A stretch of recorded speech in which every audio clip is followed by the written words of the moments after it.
नमस्कार मित्रांनो, शेतकऱ्यांकरता अत्यंत अशी महत्त्वाची अपडेट घेऊन आलेलो आहे महाडीबीटी पोर्टल, ज्यामध्ये शेतकरी आपल्या नवनवीन योजनांकरता अप्लाय करतात। शेती संबंधित ज्या काही अनुदानित योजना असतात त्या योजनांकरता शेतकरी पोर्टल महाडीबीटी पोर्टलवरती शेतकऱ्यांना अर्ज प्रक्रिया हे महाडीबीटी पोर्टलद्वारेच पूर्ण करावी लागते।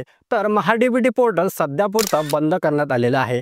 त्याचं नेमकं काय कारण आहे आणि हे परत केव्हा सुरू होणार आहे हे वेबसाईटवरती क्लिअर मेन्शन केलेलं आहे। तर मित्रांनो, मी अंकुश कोंडेकर आणि तुम्ही पाहता झटपट इन्फो। अशाच प्रकारचे नवनवीन कंटेंट्स मिळवण्याकरता आपल्या चॅनलला सबस्क्राइब करायला विसरू नका। तर मित्रांनो, जर तुम्ही महाडीबीटी पोर्टलवरती गेला तर तिथे एक शेतकऱ्यांकरता सूचना देण्यात आलेली आहे। या सूचनेमध्ये त्यांनी सांगितलेलं आहे की महाडीबीटी पोर्टल सध्यापुरतं काही कामानिमित्त म्हणजेच वेबसाईटचं मेंटेनन्स करण्याकरता बंद करण्यात आलेलं आहे। हे पोर्टल पूर्ववत 15 एप्रिल 2025 पासून नंतर सुरू करण्यात येणार आहे।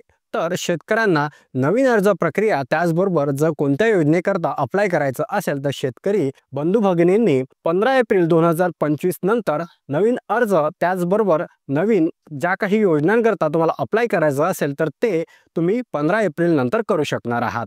तर ही महत्त्वाची माहिती आहे सर्व शेतकरी बांधवांकरता। जास्तीत जास्त व्हिडिओला शेअर करा आणि व्हिडिओ आवडला असेल तर व्हिडिओला लाईक आणि चॅनलला सबस्क्राइब करायला विसरू नका। चला भेटूया अशाच एका नवीन महत्त्वपूर्ण व्हिडिओमध्ये।